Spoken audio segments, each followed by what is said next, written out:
Greetings, this is July 2nd. We're looking at a map of British Columbia and I'm not seeing a lot of new infrared. BC Wildfire, the firefighters did an awesome job last night. There was a report of air tankers flying overhead. That's from 100 Roadhouse. Thank you very much for that update. Good sign. There was moisture in the area in the interlakes, and there has been some more lightning strikes, so we've got to watch out for that. But generally, there's been less 6-hour infrared.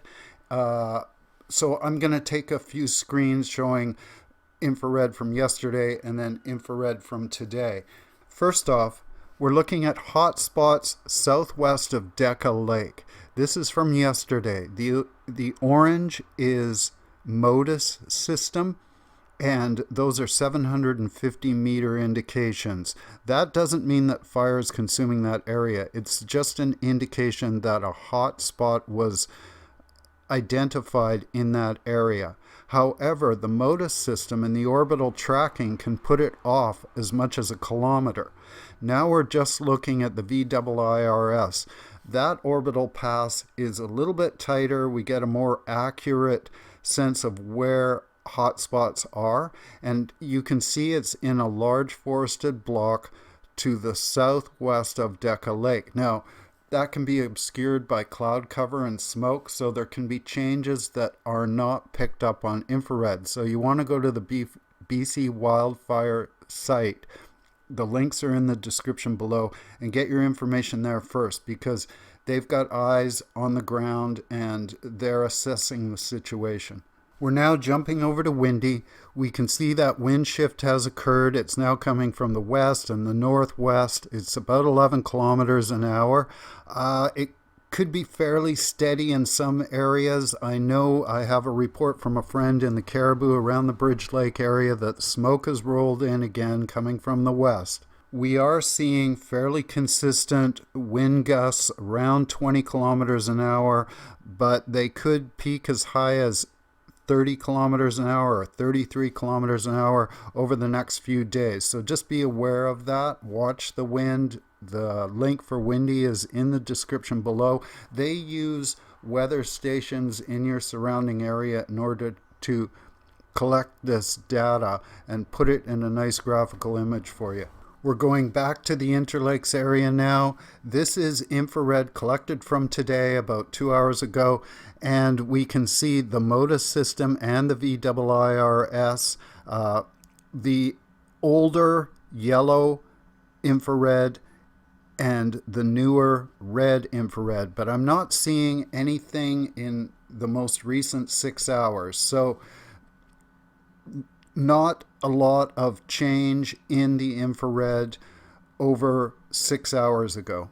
And this is southwest of Decca Lake again, and you can see there is a hot spot that appears to the east, so that kind of confirms where the wind may be pushing the front fire line. We've moved south now. This is the Sparks Lake fire. And this is a pretty informative picture. It's showing the yellow hot spots, which are the oldest.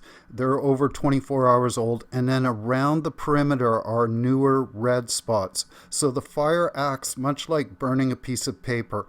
It burns in the center and spreads out on the edges. We're also seeing a lot of pattern signatures, and that can be controlled ignitions in order to get rid of fuel. We're now looking at today's infrared. This is the newest hotspots, and you can see it's building up a little bit on the southern flanks, on the southeastern flanks, and there's some coming back from that north flank.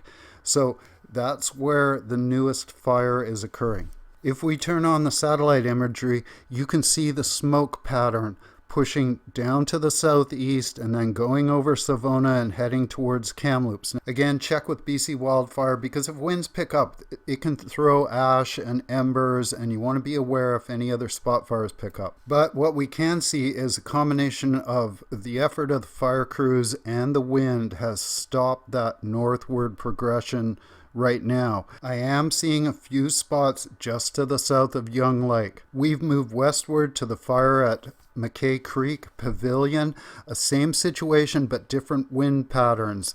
This is the 24-hour map, and then when we look at today, I'm not seeing any new infrared in the last 6 hours. However, it can be obscured, so be careful. We're heading south now down Highway 12. This is Lytton area. This is the infrared from yesterday, the oldest infrared. And when we switch to the newest infrared, we can see some progressing up the Fraser Canyon on the east side of the Fraser. There is some patterning there. It may be crews removing fuel. I am seeing one or two spots just to the east of Lytton. And remember, the data can be off by several meters to a kilometer, depending on the angle of the orbiting satellite. We've jumped back to the Interlakes area. This is yesterday's infrared, and this is the newest infrared displaying under 6 hours. Not a lot of increase. And I'd say that's a direct result of what the wildfire crews were able to achieve overnight. Now we're going up to the region around Prince George and Nazco. Also, we can see to the right-hand side of the screen up towards Peace Country. This is the infrared from yesterday, and we're rolling into the infrared from today over the last 6 hours, and I'm not seeing a lot of increase in infrared visible on this system. Now we're looking at the area east of Kelowna to Nelson. I'm seeing infrared from yesterday, and now we're going to turn to the infrared from today. No significant increase. This is the area around Fernie, southeastern BC. I did notice a few hot spots around Fernie yesterday. Today, I'm not seeing any increase in infrared. We're moving back up to the area north of Tumbler Ridge, south of Fort Nelson. This is the infrared from yesterday. And now we're rolling into the infrared from today. A reduction in the hot spots. That could be due to the moisture, but also keep aware cloud cover can obscure. So you want to get reports from the ground. Go to BC Wildfire Service. So despite the lightning and shifting winds, crews were able to make pretty remarkable progress holding everything down last night. We're looking at a map of British Columbia, Alberta. There are significant fires out there. Be careful, be aware. Check with your regional district for evacuation orders and where there may be evacuation alerts. I noticed there is a new evacuation alert. It's north near Spence's Bridge. That popped up on the BC Wildfire Service. So check these out if you're traveling anywhere. And also go to DRIVEBC. The links are below. We're looking at the Begbie cam, one of my favorite cams out there. Blue sky day, looking good on the west side of these fires. However, we can see some smoke and haze over the Interlakes area when we look at the McDonald Summit cam. There are layers on the BC wildfire map where you can incorporate the DRIVEBC data. So here we're looking at roads that are currently under evacuation order. Also, you can see there has been expansion to the south of these evacuation alerts in the Sparks Lake, Deadman River Vedette area.